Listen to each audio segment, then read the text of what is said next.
Travis is the one that's going to take care of your paperwork. So I already told him exactly what the mistake was. Make sure that it gets expedited.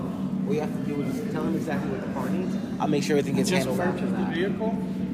Okay. It needs a full inspection. Has a previous history that needs to be looked at. And also, I need everything checked. So full courtesy inspection, just sit with him.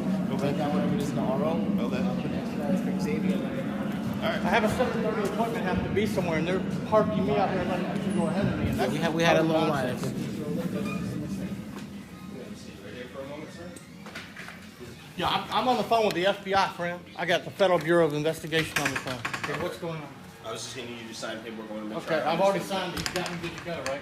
Well, I got to make sure I go over everything so I know exactly what we're looking at. So you wanted a full once over? I've already told him. I've already told 3 people what I have. And there's no need for me to say it again. I said it right in front of you. I told you what I need. I just purchased the vehicle. I need a full inspection based on the previous history of the vehicle and a post-purchase inspection. I need everything checked. I can't be more specific than that. I got people on the phone.